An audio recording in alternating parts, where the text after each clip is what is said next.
Ladies, now we're on. So ladies, you're gonna get some special statistics tonight. That's just the nature of the beast, guys. But it's really important. So the main reason that I worked mostly with women was because women face unique financial challenges. Statistically, we earn less, we live longer, excuse me, and we take care of others in our highest earning years. We also negotiate lower salaries, or we don't negotiate for our salaries as often as men. We only do it 46% of the time versus men doing it 52% of the time. I do prefer to speak conversationally, so please don't hold your questions till the end. If anything comes up, just raise your hand. I don't want you to forget. Somebody else is thinking it, and there really are no dumb questions. If I say an acronym or something that you don't know what the letters mean, just let me know, because sometimes that's just part of the jargon. But I want to make sure you guys are able to understand everything. So we're going to talk about navigating financial anxiety. That's for that one, and this one's mine. Okay, I have two different versions. Here we go. So I have to aim it this way. Well, I'm just click send. It worked a second ago.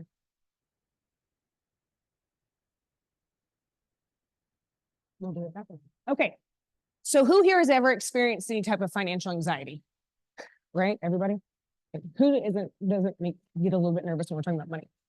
Oh, one of the things I meant to tell you too, is I want you guys to participate. So if I ask a question and you answer, or if you have a question, I have some coupons here for you. You get a free appetizer to the game or a free hour of pool at game billiards. So make sure that you're participating. So when you talk about having financial anxiety, what did it feel like? You get a plate of nachos, girl. What if? Mm-hmm.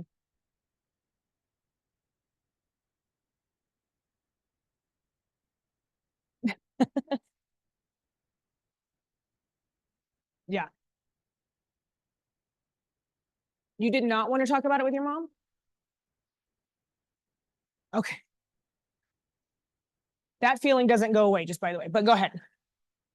So, when we talk about what financial anxiety feels like, it feels just like any type of other anxiety. It's like that feeling in your stomach. I used to get like the stress in my shoulders. I still do. But 72% of Americans experience some form of financial anxiety. 68% of women experience it. It's one of the #1 stressors of women, actually. So you have anxiety related to managing money, to paying bills, or to making general financial decisions. And like I said, some symptoms: distress, insomnia, avoidance of financial tasks, and feelings of guilt about spending. So when we talk real quick, I want to say the feeling of avoidance. Has anyone ever gotten the mail and you're just like, I'm not going to open that right now? We call it the ostrich syndrome. You're just sticking your head in the sand and pretending like it's not happening just yet. Will you pass that up to her? We don't have a second. But it will take a toll on you both physically and mentally. So some of the causes of man, what is this one? There we go. Sorry, guys. Not technically savvy all the time. All right, so some of the things that cause financial anxiety for young adults. For biggest thing, rising tuition and costs for school, right? Tuition has increased about 40% over the last decade. So many students face high tuition costs and accumulate student debt, creating long-term financial stress. So I want to talk to you a minute about student debt. The average student loan balance is about $40,000. I was actually surprised. I thought it was going to be more. Whereas the average, monthly payment is about $500 right now. So on top of trying to get the job and everything else and pay for everything, you have the education payment. Women do hold 64% of all student loan debt, and it takes them on average 2 years longer to pay that off, largely due to the lesser income that I mentioned on the previous screen. So also keep that in mind, ladies. We're going to talk about interest rates here in a little bit, but I wanted you to know, because I did Google this today, the current student loan interest rates for undergrad is 6.5%, and for graduate school is 8%. It is ridiculously astronomical what they are charging you for both subsidized and unsubsidized loans. When I say that, do y'all know what I mean when I say interest rates? like the cost to borrow the money. Okay, so we're going to talk in a little bit about good interest. This is not so great interest. And that's just school that's stressing you out. That's not even talking about the average rent in Las Cruces for a 1-bedroom is $975 a month. Is anyone's rent around that amount? You'll get a thing because you raised your hand several times. A 2-bedroom right now is around $1,200 a month. So to put that in perspective, without telling y'all how old I am, I'm just kidding, I'm fine with it. I'm 42. When I went to college, my rent was $400 a month for my cut of the housing, and that was all inclusive. So I was very easily able to pay my bills while I was in school. All right, so let's talk about beyond school. Living expenses, stressing about managing your rent, groceries, utilities, and other living expenses, all can be very overwhelming, especially when you're on a limited budget. So how many of you guys have heard this word lately? Inflation? It's literally, I know it's a joke. It's literally everywhere. So it's affecting everything. And it's something that you need to take into consideration. We're going to talk about net return in a little bit. But another thing that's causing stress is the lack of financial education. Many of y'all, when you come to college after high school, you weren't taught the basics of financial foundation. You don't learn how to buy a house. You don't learn how to do taxes. You don't learn how to manage your money. It's really kind of like life is stacked against you. And then they're like, oh, by the way, come and get this amazing degree and then figure it out along the way. Social pressure to keep up with your peers in terms of lifestyle and fashion. Get over that. Technology, I can understand. Sometimes it's necessary, but all of that can add to overspending and stress. Okay, look, I'm getting one. And one just does not want to. It's not. It was. There we go. Okay, so the things that we just talked about causing your stressors, let's talk about the impact that they have on your mental health and also your academics. Financial anxiety can lead to chronic stress, which can affect your mental health, relationships, and your academic performance. So again, who here has felt that? Let me tell you some of these characteristics of what chronic stress is. It can lead to heart issues, high blood pressure, digestive issues, IBS, muscle and joint pain. That anxiety that you're having from money will manifest itself into other things within your body and your mental anxiety. The other thing that y'all deal with is burnout and depression.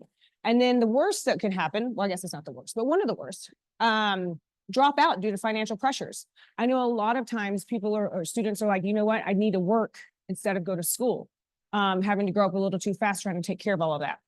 And y'all are in a constant state of change. You change classes twice a year, maybe 3 times, depending on summer, constantly having new professors, you go through different friends groups, you may be getting different jobs. So it's just you have this standard idea of what school's supposed to be like, and then we're just like throwing all this other stuff at you. And then balancing school, work, jobs, income.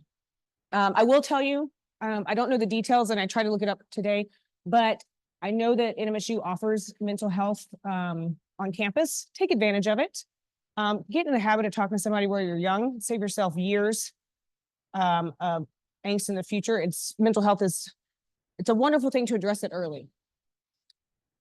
Okay, education and awareness. So what can you do to kind of start to prevent this? First of all, you're in the right place. Financial education and workshops, encouraging others to come with you, utilizing online courses, YouTube University, you can learn anything. TikTok has been amazing for financial education. You guys can learn something in 8 seconds and do. So those little tidbits of information, it sticks with you. It's a little bit. Also, make sure that if you like an idea that you do follow up with it, because obviously on your video you're not getting all the details, but utilizing those sources. This was something I saw today was campus resources. Obviously, you guys are utilizing the financial counseling they have here, but promoting that as a great place for kids young people to seek help. But one of the cool things I saw today was having a peer support. So getting together with your friends and talking about financial education, where you can share financial challenges and solutions. So once you have that foundation built, then you guys can even grow into bigger ideas, start talking about saving and investing. But the biggest thing is that we're told from a young age, or at least my generation was, when we were like, don't talk about it. You don't ask questions about it. You don't ask how much people make. You don't talk about what things cost. It was always kind of discussed in a negative manner. Money doesn't grow on trees. It's the root of all evil. Changing your mindset on that. Money does a lot of stuff when it's done correctly, and it creates a lot of opportunities. So understanding that when you think of it in a term of abundance, that it's coming to you, that it's a gift, more money means more opportunities, kind of changing that mindset that you may have been given when you were younger. But yeah, biggest thing, talk about money. Get rid of the tabooness of it. Focus on progress, not perfection. You're going to make mistakes, but that's okay, because that's the best time to learn stuff. It's okay if you overspent or if you miss something. You just kind of take that as a learning mechanism. But small wins will count towards your financial journey and help build what we'll call financial confidence. And we'll talk about that again in a minute. And I will also just throw in here, practice gratitude. Knowing that you're thankful for what you have will really help. But I also recommend a spending journal. If you're ever wondering where your money goes, just open the notes in your phone and make a list. And I can guarantee you it's going to eating out, Amazon, Dunkin' Donuts. It's pretty similar, subscriptions. And it's a little bit makes a big difference. Do this. Okay. There we go. All right. So the financial confidence. This refers to a person's belief in their ability to effectively manage their finances, make informed financial decisions, and achieve their financial goals. So it's just like, you're this person, very confident in what you're doing. You've taken the time to learn all this stuff. You're understanding how to manage your money. It's about feeling secure and competent when it comes to handling money, regardless of your income level. I do want to tell you this quick story about Ruth, the librarian. She died in the early 2000s, and this was like national news and stuff. She made about $35,000 a year.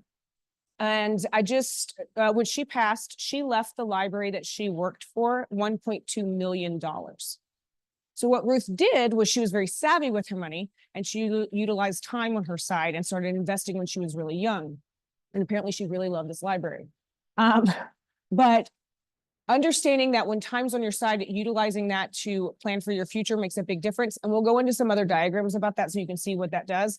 But she had the confidence from early on to understand that, like, okay, if I just steadily put this away, it'll grow. It improves your overall well-being. People with financial confidence tend to eat better, tend to perform healthy or behave healthier, both physically and mentally. They tend to excel more in the workplace. They tend to, or as business owners, they have healthier relationships, and they prioritize taking care of themselves. So with that security and that confidence is going to build you up to be better in other areas. Because think about it, just like with anything else, if you're stressing about this one thing, it is over consuming you. So by taking control of that, it'll fulfill other areas of your life. Okay, so now let's get to the stuff where y'all are like, tell us how to do it. Still gonna use my paper. All right, so budgeting hacks. What is a budget? Does anyone here budget? How much do you love budgeting? You really? I hate the word budget, but we'll talk about that in a minute. It's a necessary habit, but I'm going to show you a way to kind of change your mindset about it. But it will bring you peace of mind. But a general budget is just understanding the money coming in versus the money coming out. And then also knowing that you have necessities and you have non-essential purchases. That is what my children have a big problem understanding. An easy rule is the 50-30-20. 50% of your income goes to your necessities, 30% goes to your wants, and 20% goes to your saving or debt repayment if that's something you need to do. But it's a flexible method that kind of allows you to divvy up what you know is coming in every week or every 2 weeks. So here's what I like. I don't like the word budget. I like a spending plan. I prefer, instead of budget, to me sounds very contrived and tight and like limited, where a spending plan is like, where's my money going to go? What am I going to make it do? So I challenge you to think about what you want your money to do. Obviously, you need it to live, but what are your hobbies? What do you really enjoy doing? What do you want to spend your money on? and then create accounts or cash envelopes or whatever that coincide with that. So for me, I'm a big fan of personal care, massages, pedicures, things that ease my mind. So I built up a personal care account, and every time I'm paid, money gets funded into that account. So it's a cyclical account that is meant to be spent because I'm constantly funding it. Now, do I go and get all of these things done on the same day or the same week or anything? No, but they're spaced out. But I have my money that's allocated to go into outgoing money. I have my money that's allocated to go into savings and investments and stuff. And then I have my money that's meant to go and be spent. The other thing that does is relieves the guilt of spending, because you know exactly where you're planning for your money to go. And you're also feeding what you enjoy doing. So, okay, what would some of you allocate into your spending accounts? I said massages and pedicures. Okay. Perfect. So you do like DJing and stuff? Oh, okay.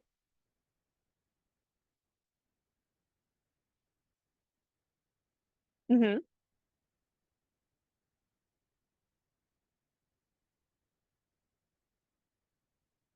That makes sense. My kids, my son uses his for software and stuff as well, or games. But also I have a lot of people that one of their accounts is entertainment and or travel. So just putting that money to where, and also with the travel idea, because who doesn't love to travel? Yeah, right? Like, let's just do it. But if you're planning these trips and to do 2 or 3 a year, whether it's a weekend getaway or something like that, and you're just putting it away, it also gives you a reward at the end of what you're doing. Setting spending limits, knowing what you're going to spend before you go. So on your necessary spending, like your rent is fixed, your utilities are usually fairly fixed, your insurance is fixed, but you never know what you're going to spend at the grocery store. But you can have a roundabout idea or set yourself a budget of what you're going to get. That you guys are in like the age of you can fill a cart and then know what you're going to put back and then just go pick it up. So maximize what you have as far as opportunities with technology to kind of keep you within the realms of what you want to spend. Of course, please.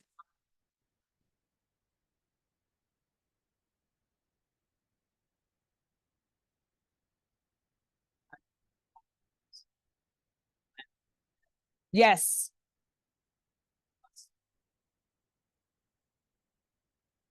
That is one of my favorite things to do, but that's also a reflection of where I am in life. But I love meal. Do you want pool or appetizer? Um, so I absolutely agree. We're actually one of the last slides, we're going to talk about the importance of cooking just because, you know, it is amazing. But yes, meal planning and prepping will save you so much money. Like I said, one of the biggest things, I can give you another side story real quick. So I had a teacher that came to me several years ago, and single mom, 2 kids, and she was just completely stressed out. She was like, I don't know where my money goes. Every 2 weeks, we're literally broke. I pay everything. She's like, I'm losing my mind. My kids, you know, were eating crap food because I'm running them to practice and trying to do all this stuff. So we sat down and looked at it. Her house payment was $1,400 a month. She was spending almost $2,000 a month on eating out. Now there's 3 people, okay? Or somebody was like, but the other thing too was she wasn't even buying good food. They were eating shit. They were eating like Papa John's or drive-through or whatever, Little Caesars. And that's what she said. She's like, I feel so bad because I'm feeding my kids this crap food, but I'm too tired to cook at the end of the day. Now, when we sat down and looked at it and ran the numbers, she was able to get the groceries, do some meal planning, plan a weekly night out with the kids, and we cut her grocery bill to $800 a month. And she came back like a few months later and she's like, she looked fantastic. She's like, I feel great. My kids have more energy. So just making that little bit of a pivot of looking at it, because here's the thing, when you're just, and you're like, oh, it's only $5 meal, or it's only a $10 meal or whatever. We're going to do an exercise in the next couple of slides and you'll see what that actually adds up to. So being very conscious of that. Yes. Don't eat your money. That's literally what it comes down to. Please don't eat your money. This is probably not going to show real well because it wouldn't let me adjust the size. But what I wanted to show you is when you're really getting down, now your budgets are not going to be this complicated. God, I hope not. But this one goes down, and I'm going to squat down here because I can't see it either. So it goes to like mortgage and rent and insurance and all your basics, but this one even goes to like pet supplies, pet grooming. I can't see any of them. Y'all are definitely not gonna see it. Personal care, dry cleaning, which I hope none of you are spending money on dry cleaning. This is kind of old. Hair and nails. I know over here it's like movie tickets. I'm like, y'all have a movie theater. It won't go. We tried it earlier. But I will tell you what, I will send this to Marcy and that way she can send it out to you guys because it really does. It gets really detailed into stuff that I would have, most people wouldn't think of. Like I said, the dog stuff, health, life, car payment. I mean, this one even says like sporting events, concerts. But yeah, so that you can really get into the nitty gritty of it. And my apologies that I couldn't figure out how to make it bigger. Same.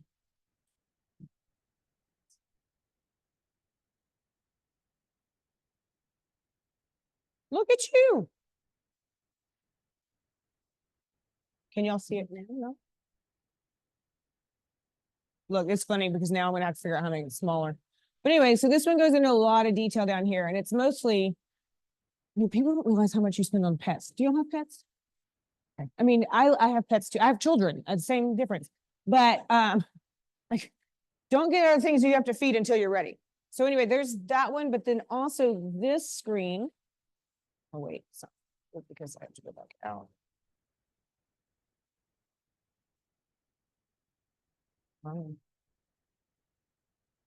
This is your list of essentials. So the other one was a very like lengthy list of what everything could be. This is like, this will be how you determine your emergency fund, which we'll talk about in a minute. So this is the stuff that no matter what happens, you have to pay every single month. And I'll also send this list, like I said, to Marcy.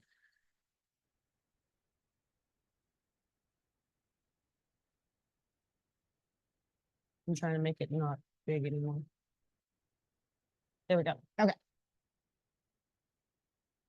Does it look? Okay. So now we understand how we're making the budget come with our income and our outgoing bills.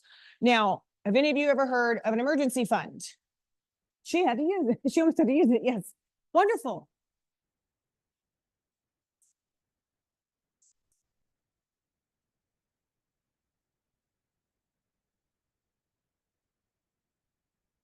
Perfect. That's exactly what we're going to talk about. Yes. So it's setting aside specifically to cover unexpected expenses. So when you're first starting out, trying to hit like $500 to $1,000, that'll give you some peace of mind. In a perfect world, your goal is to take that list I just showed you previously of your absolute necessary expenses and save 3 to 6 months worth. Just in case you have medical emergencies, car repairs, job loss, anything like that. That's what it does to your financial like well-being. What it does to your mental health is amazing. Having that cushion helps reduce stress and anxiety during emergencies, which is already a time that you're going through stress and anxiety. And so it brings you the peace of mind of knowing that you have the cushion that if something changes abruptly, you're not going to be screwed over. I can't think of another way, so we're just gonna say it brings you the peace of mind. That's what I was trying to say. So anyway, so it brings you that comfort and it changes your mindset on money. And the other thing too is it needs to be liquid. When I say the word liquid, does everybody understand what that means? Correct. Or it is cash. So liquidity is how available your cash is. So your bank account with your debit card is extremely liquid. If you have money in a CD or certificate of deposit, there's a time frame. That means the bank's holding it for a certain amount of time, usually 6, 9, or 12 months. So this needs to be accessible in case of an emergency. So you want to have it in just like you have your checking account, and then you have your savings account. And then I have another little tidbit for you on different types of savings accounts in a second. I will tell you what's not an emergency is a sale or traveling. That's a different bucket to save money into. This is your absolutely don't touch it until I need it. And then there should be a threshold of what that is. It doesn't need to sit there and grow forever. You just need whatever that amount is. That's strictly for emergencies. And then let's see, how many of you received money when you graduated or like grandparents gave you money and all that kind of stuff? Okay, so what did you do with that? I love you so much. She invested it. That's wonderful. I did not do that when I graduated high school. And I have nothing to show for it now. So, this is a note to, if you are getting, it's called a windfall. It's if you get a large amount of money, a tax refund, or if you get a, Christmas gift money, birthday money and stuff, which y'all are fortunate enough to still get that. Take some of that and put it somewhere else. Obviously still treat yourself to something. You have to be happy in life, and you should also enjoy it while you're here. So, but also taking a piece of it and utilizing it for the future.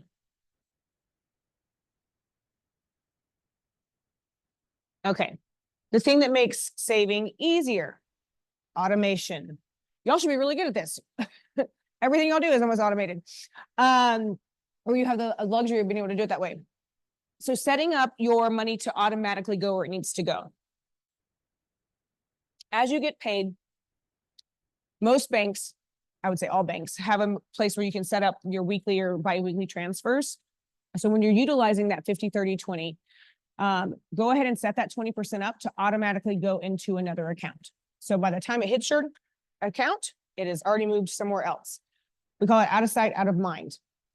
But one of the things that I've seen is if you have your emergency account in the same place as your checking, where like when you log in and you can see both, sometimes that emergency account goes, oh, there's all this money over here and you wanted to do this weekend. It's also not earning anything. So when we're talking about good interest, your bank accounts earn about 0.00025%.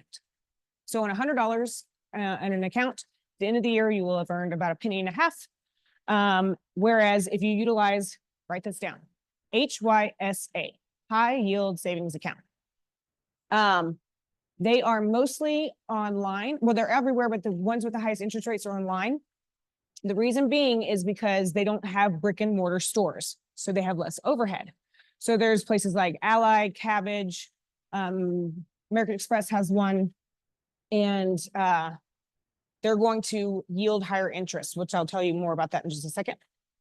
Or is anybody already automating their savings? Like when you get paid, it goes in? Perfect. Yes? You answered one. I'm gonna give you a card in a second. Okay.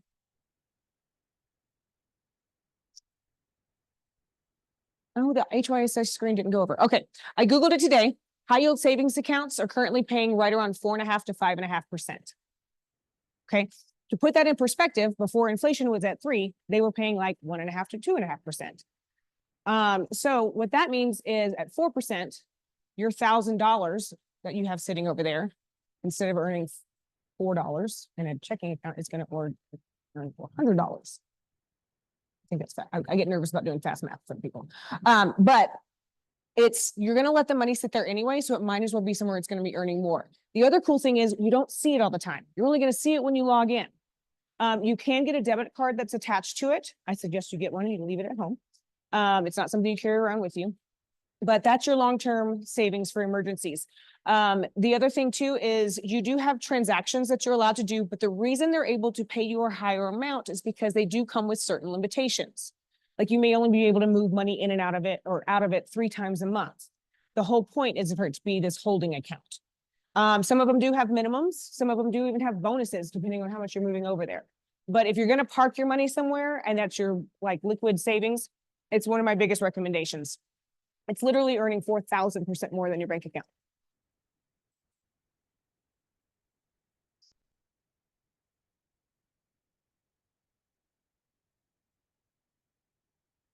Almost all banks offers, not traditional banks. So no, you're going to go to an online, you're going to some credit unions and that kind of stuff. They're mostly banks that specialize in this kind of stuff. That's why, so my big, here, write this one down. Nerdwallet.com. Has anyone ever used it before? Love it. I love it. So what you can do on there is they have an HYSA questionnaire, and you'll answer like what's your time frame, how much money you have, what you're looking for, and that kind of stuff. And then they'll pair you with like your top 3 with their top 3 recommendations. It's a wonderful website for a resource. Okay, so automating your savings. You've already had time to read this and do this math. It's pretty simple. Oh, no, you're on a different page. Having 2 things is just okay. So I just wanted to put it real quick. So $25 a month, a week, I'm sorry, is $600 in 6 months or $1,200 a year. Okay, so $25 a week. Who spends about $25 a day at Starbucks? Yes. She's allowed to. She has a brokerage. Also $200 a month, as you guys know, $1,200 or $2,400 a year. So I just wanted to show you how quickly that can add up. It doesn't take forever to get those small thresholds. But please get out your phones and your calculators. And I want you to multiply $27.40 by times 365.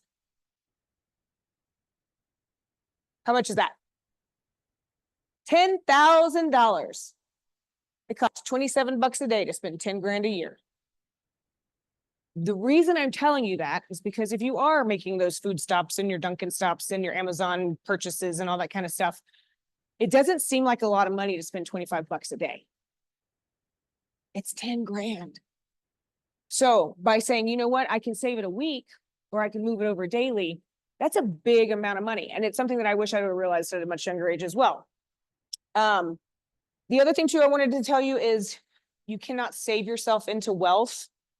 Your bank account is never going to keep up with inflation.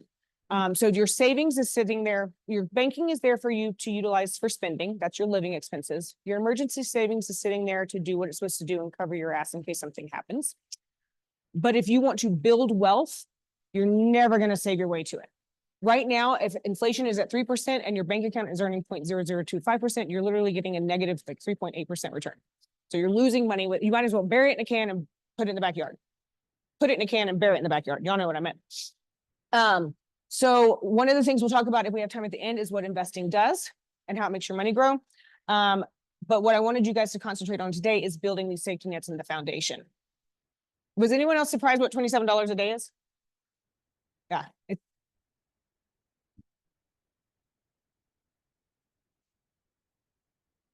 Correct. I mean, $27 a day is probably what? If you're an hourly wage earner, it's 2 hours. So you've traded 2 hours of your time.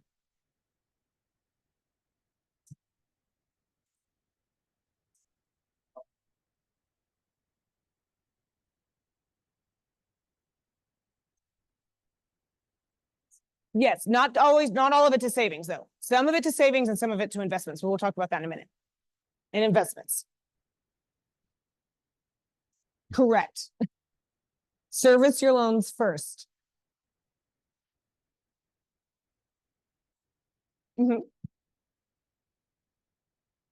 Correct.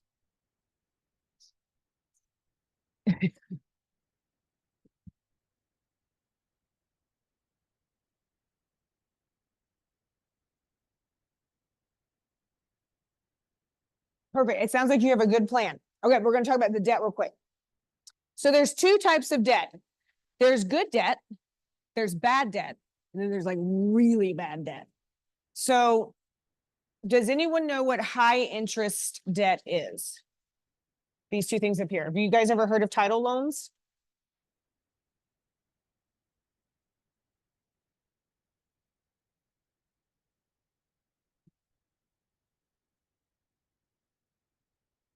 It is insane. I Googled them today.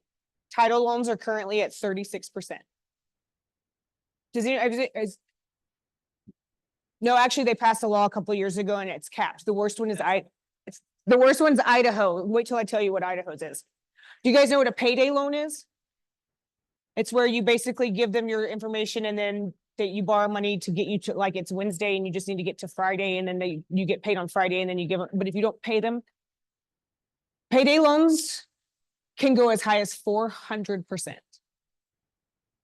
Idaho currently holds the highest, being up to 652%. Basically meaning if you borrow $500 from a payday loan place in Idaho, it's going to cost you at least an extra $1,000. So stay away from these places. They're usually decorated in bright orange and yellow. They're on street corners. They're terrible, terrible places. So that's like really bad debt. That's thievery. It's terrible. It shouldn't even be legal. It's disgusting. But credit cards are still bad debt, but only if you're not using them properly. Credit cards actually have a lot of really positive features as long as you're paying off your balance every month. Does anyone know, oh, I'm sorry. Does anyone know an example of good debt? You can ask your question if you want to do that first. Okay.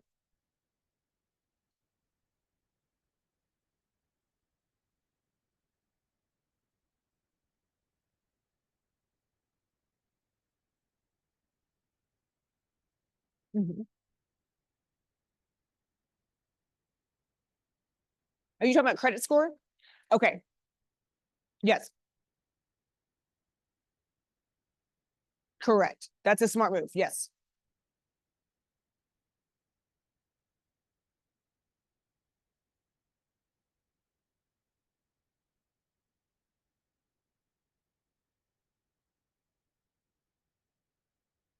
Yes, that's a very good way to do it too.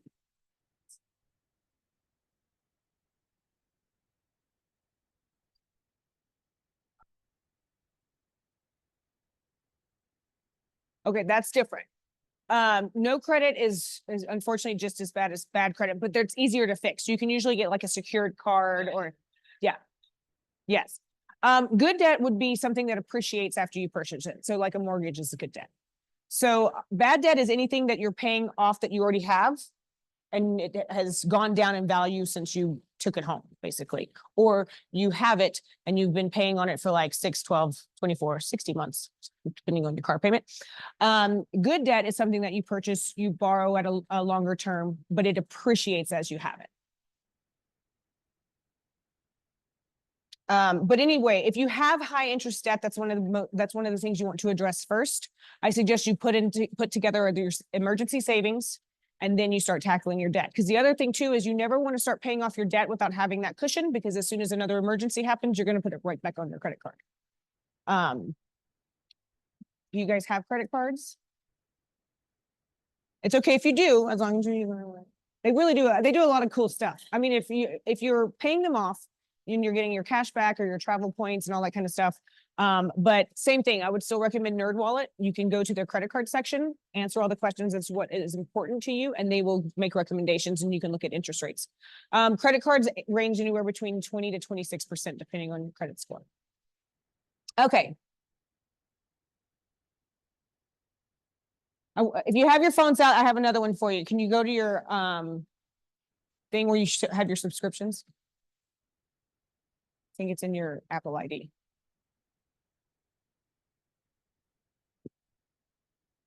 This is always the first thing I used to ask clients. I'm like, let me see your subscription. And they're like, we haven't looked at that in so long. So the point of this is to see, does anyone have any subscriptions in there that they're not currently using and should probably cancel? What was it? Do you mind? Mm-hmm. And it automatically renewed. Yeah. I will say that's something that's happened in like the last 4 or 5 years where it does alert you now if it's coming up. They used to not do that. You'd just be like, oh, your subscription renewed 2 days ago.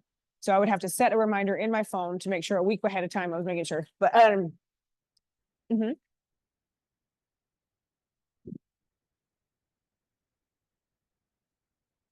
Yes.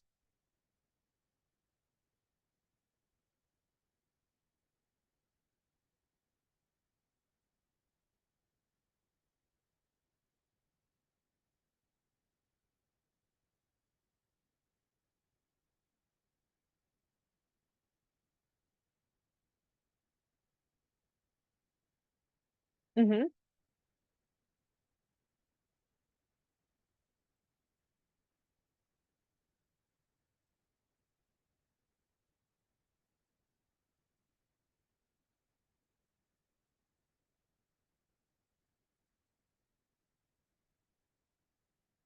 That's true. Yeah. You can reallocate that money to go to something else.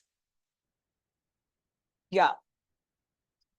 So I will say, if you have one that you're not using, make sure try and cancel it. I mean, I had a lady one time that told me, she's like, well, it's only $10 a month. Actually, I have an even better story than that.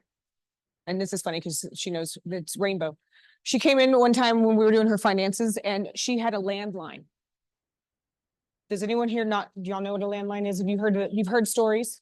It was when it was tethered to, it was 2017 and she had a landline. very good friend of mine. And I was like, why are you still using this? And it was a nostalgia thing. They'd had the phone number for a really long time. I understand it. But anyway, she's like, it is $30 a month. $30 a month is $360 a year.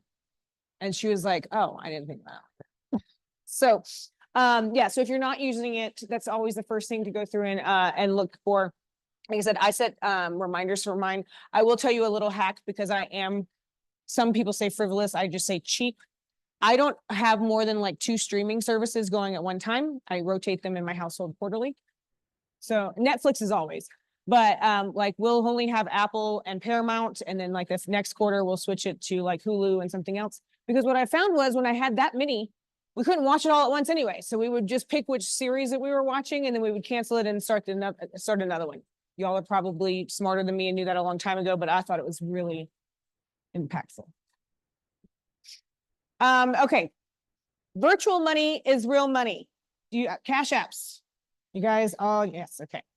How often do you guys have cash in your wallet? Yes? Okay. No, never. Occasionally?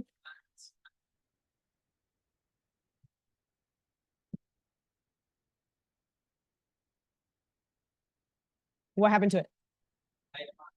Oh, okay, cool. I thought you were gonna be like, I spent it on this. Okay. So I am going to read this because it gets kind of lengthy, but the psychology of digital money. Virtual money feels different from physical cash and can lead to unique behaviors that impact financial decisions. It lacks emotional experience of handing over physical bills, making it less painful. I mean, there is something like, I hate giving someone a 20. Spending feels easier and more convenient, encouraging impulsive or mindless spending. It reduces your spending awareness because you don't actually see the money dwindle. And often it can feel like play money because a lot of the new payment apps have notifications, points, or badges where they gamify the spending experience. Consumerism is a drug, just so y'all know. It is everywhere. So ways to overcome that is set spending alerts, track your expenses in real time, use separate accounts for different purchases. But with digital money, you've literally changed your relationship with money because it doesn't seem like it's a valuable financial thing. It's easy to just be like, hey, I'll Venmo you. Hey, I'll Venmo you. And I'm not saying it's extremely convenient. I totally get it. But I'm saying just be conscious of when you're doing that. Don't just keep sending the money. It takes the thought process out of spending. It's immediate. Another thing that I do is if I'm purchasing anything, it has to sit in my cart for 24 to 48 hours. And you'll never hear me say TikTok made me buy it. I don't do that. And I don't trust my credit card on those things, but everything sits in my cart for 24 to 48 hours. And that's a twofold thing. A, it's because I want to make sure I really, really want it or need it. And B, it's because I'm like, I don't want to have to order 2 times. So I'm like, did I get everything I needed from wherever I'm ordering from? So just something to make you guys stay conscious of virtual money. So what other resources are there? Campus and community resources. So first off, you guys are probably very familiar with financial aid, scholarships, and grants. Apply for grants. Just do it. You're like, oh, I don't want to write the paper. Oh, I don't care if it's $500. It's free money. Your future self will help you. Well, thank you so much. Like, you can submit the same paper to multiple grants. I'm not going to tell. But also the smaller ones are the ones that not as many people are applying for. So if you do multiples of these smaller amounts, you have a better chance you're going to get the free money. Take the free money. Always take free money. But let's see. So you guys also are you guys familiar that you have an Aggie food cupboard? Some of you don't. Okay. So there is a food bank here on campus with non-perishable foods. So if you ever do need groceries, that's available. EBT, based on your income, and I wish I'd have known this as a student, you can be eligible for food stamps. That's really why food stamps were developed, or invented, whatever they did to it. But it was supposed to be a short-term problem solver until you were able to earn the money to grow your income. But the cool thing about EBT is that now it can be used to buy organic food. You can use it at our farmers market. You guys know that we have a really great farmers market on Saturdays. It's like nationally ranked top 10. Okay, cool. And have you guys heard of Simply Fresh? Yes, you tell them I gave them a plug tonight. Simply Fresh is a food delivery place. They make everything in-house. It's all organic, local farmers, the whole bit. They have like the calories and the proteins and the macros and all that. And if you're high fat, low, whatever it is. They do meal delivery. They have a storefront downtown, and they now take EBT as well. So the other cool thing is not only are you buying healthy, but you just microwave it. And all their stuff is delicious. You guys know that you have a career closet. Yes.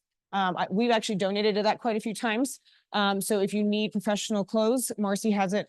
It's part of the new Cinda thing. And I will just also say thrift, buying clothes, and some really good stuff at Savers. You have an athletic facility. You have a free gym membership. Okay, it's not really free. It's costing you a shit ton of money, but you have a wonderful fitness facility. So utilize that. The average gym cost is $100 a month, and that's for a really nice one. You guys have an aquatic center, and you have all this stuff, like exercise what you guys have. Are you aware that you can regulate your El Paso electric bill? So if you go to their website, they have a spot where you can click, and what it does, I'm going to mess up the words and I'm sorry, but it will take your electric bill from the previous 12 months and it averages it out, and you can set it so that your electric bill is the same every single month. So they take your wattage usage and then they average it out. So I do this for my house because in the summertime, it gets really hot, and that's when everyone's electric bill goes up. So I know what my electric bill is going to be every single month. And every March, they go back and check our kilowatts from the year before, and they adjust it up or down based on our usage. But it helps a lot. So you're not having a $400 or $500 electric bill in August. Bartering, trade for services. That's something that if you have a good or service that you do, and your friend has something as well, do that. I would not suggest doing it with like your hair. I did that once when I was in college. My friend was not as good as she said. So spend money on your haircut. But if somebody that you know makes bread and you have this, you know, that kind of stuff, take advantage of it. It still has to go here somewhere. And then this one. Okay, so stress management techniques. Mindfulness and meditation. Have you guys heard of the Calm app? There's a free version. I utilize it all the time. It is fantastic. They help you with like small, like 1 to 3 minute meditations. It's got the sleep stories. It's got the noisemaker and all that kind of stuff. It has Matthew McConaughey's voice. That probably doesn't mean as much to you ladies as it does to my age group. There's women I know that buy Lincolns because it has Matthew McConaughey's voice in it. So, finding ways to be mindful and meditate, it is part of your overall financial health and your health in general. I'm a big fan of journaling and tracking. Like, I'm so type A. Like, I love a journal that has a track that I can say that, you know, and I also, when I'm doing savings and stuff, I like to be able to mark the box. I like to see my progress. Again, I mentioned physical activity. Exercise reduces stress and improves overall well-being. You can do it for free, but as I mentioned, you guys have the facility. Also get your vitamin D. 30 minutes of sunshine on the back of your knees. I don't know why that matters, but my PCP mentioned the other day, but it helps with seasonal depression. But these are all ways that you can be healthy without spending money. Okay, we're going to talk about cooking at home. Who here can cook? Who here likes to cook? Y'all make me so happy. What's your favorite thing to cook? Yes. No, you can't think of anything right now? What's your favorite thing to cook? I just want to be y'all when I grow up. Y'all reversing everything I want to be at your age. That's what I like to eat now. That's fantastic. So cooking at home, that is the best way to save money. It is also, it's really, really good for you, because I promise you everything you're buying in those $5 meals is really, really bad for you. But I also tell you, one of the things, because my kiddo was like, I don't like to cook. He's starting to learn his favorite thing to cook right now is Asian dishes. But take a cooking class while you're here. One of my biggest regrets from college is that I didn't take all the electives. I mean, I was in such a hurry to get out that I didn't even think about taking the fun stuff. I mean, I took the electives that I needed to, but take a nutrition class or a cooking class while you're here. You're already paying for it, and it's knowledge that will last you a lifetime. And I mean, I'm just saying, maximize your time while you're here. Always cheaper than eating out. Like I said, still way better than ultra processed food. Time management. This is something that we all struggle with, and you guys have a lot going on between school and work and everything else. One thing I can tell you, I use the Motion AI calendar app. There is a free version. What it does is it utilizes AI to prioritize my actual events or my scheduled meetings and that kind of stuff. And then it keeps a running to-do list because I'm the queen of writing. I have Post-its everywhere. I mean, I look like a serial killer. I'm tracking one.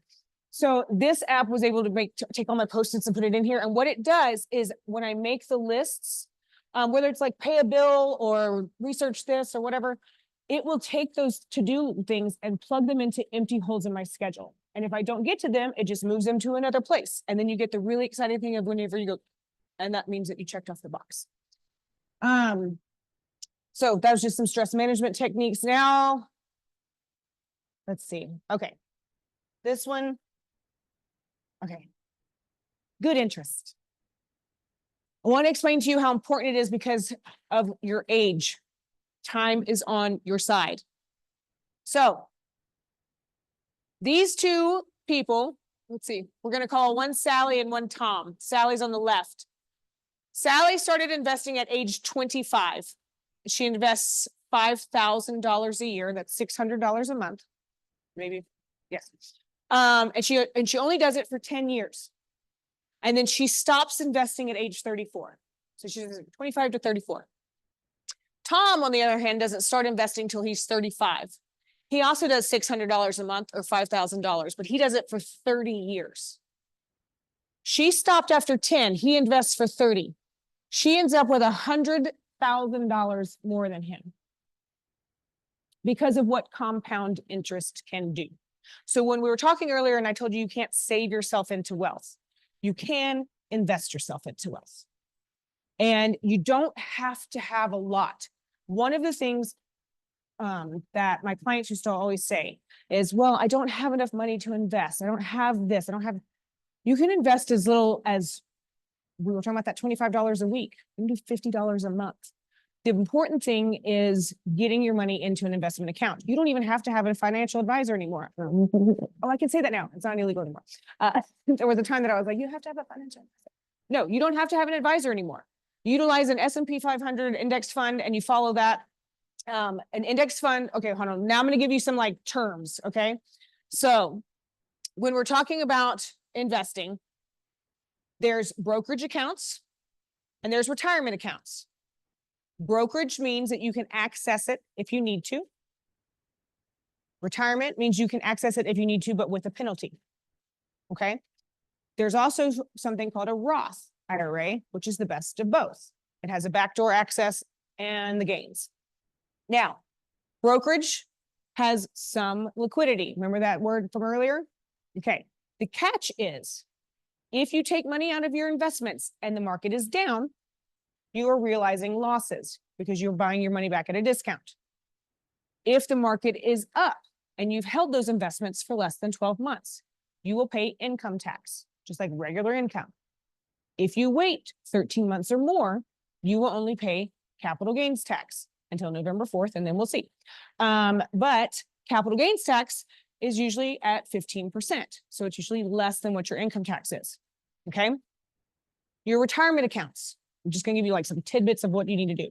When you get your first job and they say, would you like to opt into our 401k? You go, yes, please, I would love to. And they go, that's great. We're going to give you a 3% match. And you go, all right, cool. Check the box. First of all, you will never miss that 3% because you never had it.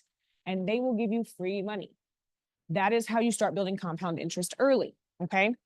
Now that money stays in that 401k. Now, if you change jobs and stuff, you can roll it into new 401ks. You can roll it into an individual retirement account, but you always take the match. You don't even have to overfund it. You just do whatever their amount is. All right. It's brokerage, it's retirement. Oh, I had mentioned the S&P. Okay.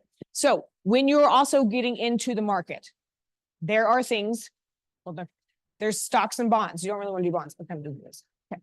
So stocks, when you buy a stock or you buy an investment, you are buying a piece of a company. So Walmart's always an easy one. So when you buy into Walmart, you own a piece of Walmart. Now, it used to be you could only buy Walmart stock. Now you can buy mutual funds or ETFs, electronic trade, EFTs, ETF, exchange traded fund, ETFs. EFT is when they take money out of your account. ETF, exchange traded fund. I prefer an ETF to a mutual fund because it has lower cost and it's traded just like a regular stock. So what that does is with an ETF, you don't just buy one piece of Walmart. You don't just own Walmart. You own some Walmart, some Amazon, some Sam's Club, some Google, some Petco or whatever. So you own a small percentage of a piece of all of these companies, okay? It reduces your risk, by diversifying your investment within the purchase. Everyone still, yes? Okay.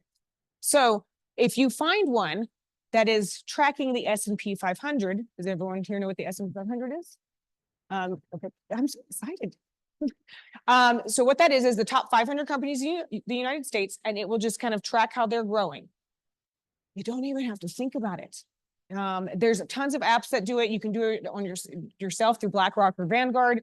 It is just a smart thing to go ahead and start that brokerage account if you have the means to do so. Obviously, always have your emergency fund, service your debt first, but that is how you start doing it. And again, little bits of money, 25, 50 bucks, but also you just do it where you just set it and forget it. It's just like your 20% out of your paycheck goes into whatever, you just have it set where it goes over there.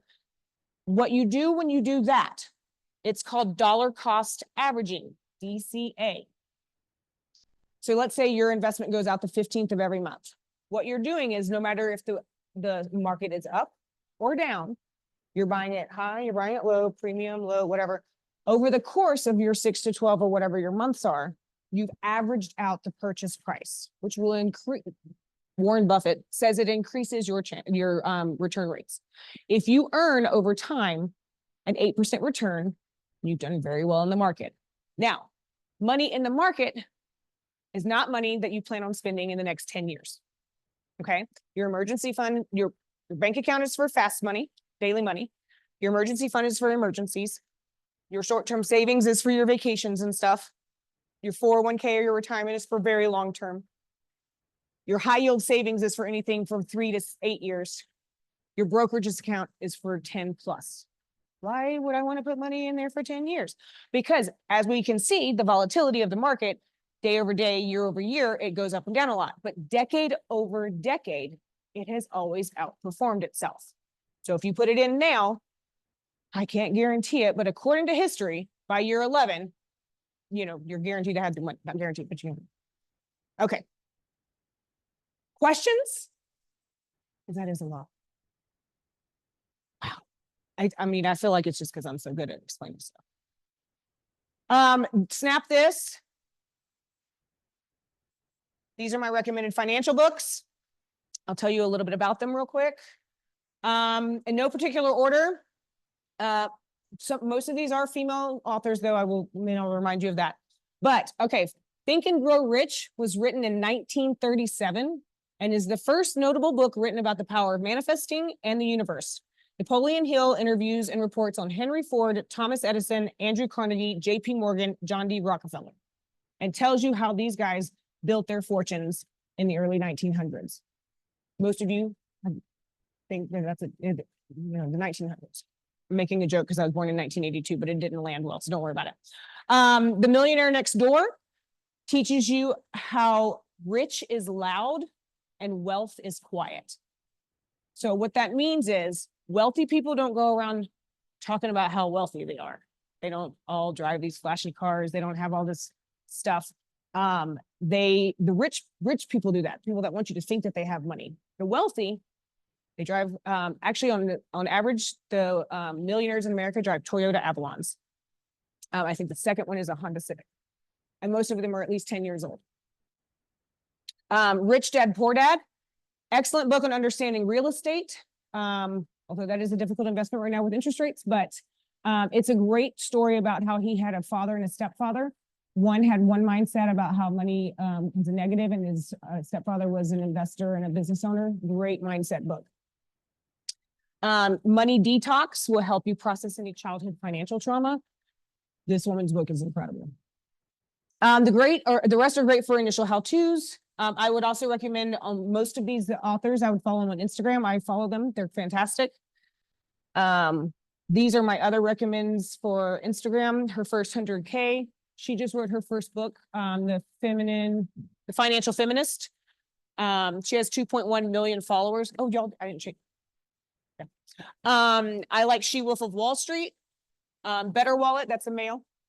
Throwing it out there. But he used to work for Vanguard. Bitch I'm Budgeting, she's great. Millennial Debt, both of them are really funny, quirky ways to follow. Dow Janes, and Clever Girl Finance. She had 2 books on the previous screen. Questions? Really? Comments? Okay. Yes. Oh wait, I didn't change it this way, but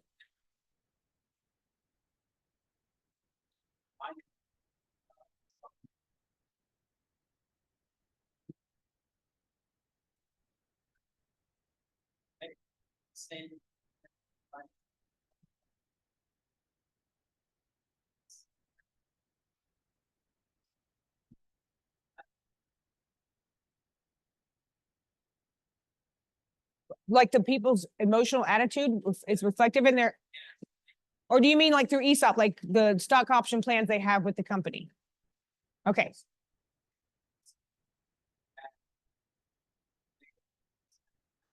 Oh, their stock prices reflective. Oh, that's cool. I can see that. Yeah. You'll read the Napoleon, not Napoleon Dynamite. What's his name? Napoleon Hill. You'll Think and Grow Rich. You'll appreciate that. You can also follow me on Instagram. I would love it if you did so.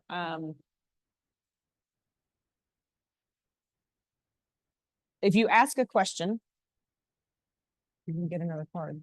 You can get a card. I still owe one to someone. I told you, do you want appetizer or pool? There you go. Thursday night is college night.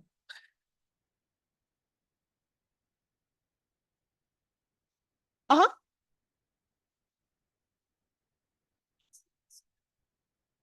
Okay, let me give you like the breakdown of what it is and why I recommend it. Pool or appetizer? Okay.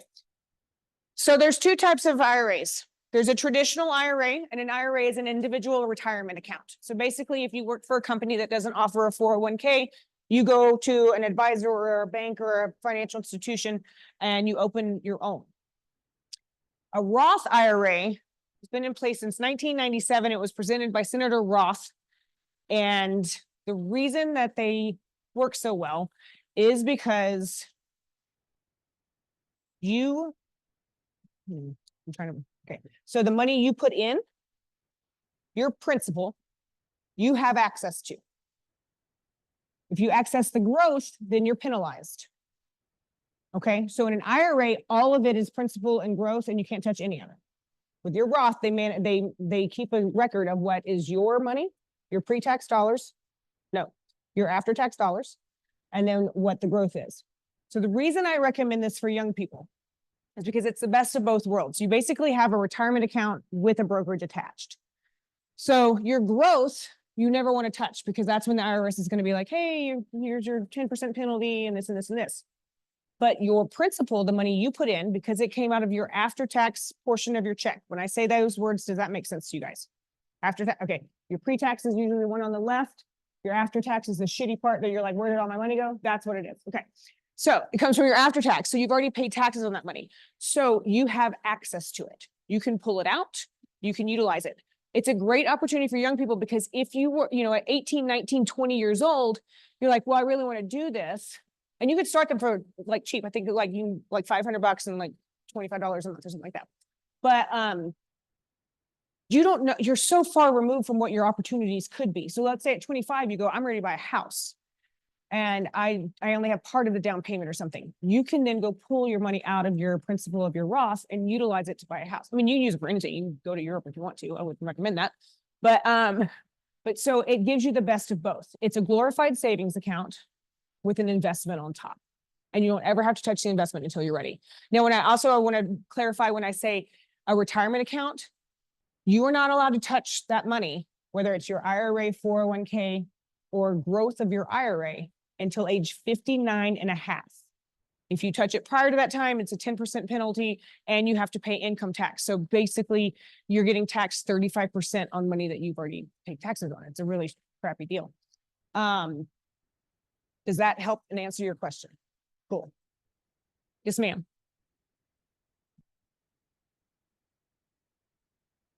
A mutual fund? So mutual funds are not day traded like stocks. They're traded on the NAV. And so they don't reflect their returns until the end of the first day, whereas ETFs change value throughout the day. So it's more like being actively in the stock market than not. Does that make sense? And again, that's part of it. The most important part is that they're cheaper. Their sales fees are less. You have a lot more diversity in what you get to choose from.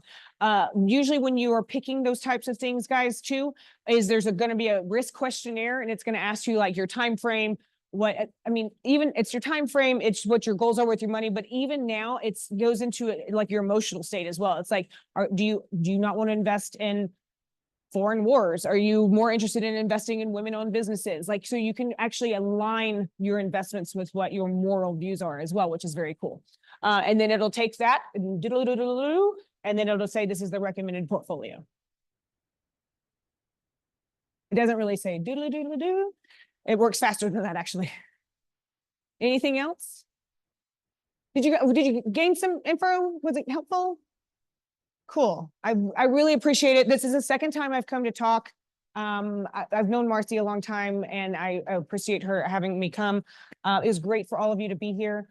You're missing the presidential debate to come and see me talk. So I feel like we're all going to watch it on YouTube, whatever.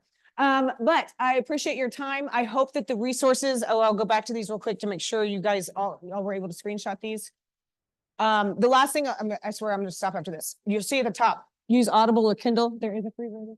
But listening, and y'all probably know this because you're so much younger than me, listening to books is so wonderful and fast, and like it used to take me weeks to finish a book. I can do it in like 3 or 4 days because I do it in the car. So you can read so many, and it reads it faster than your brain can. It's like 1.2 times, 1.5 times, however fast you can listen.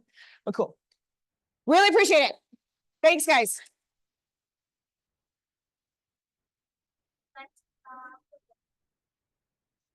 Yes, of course.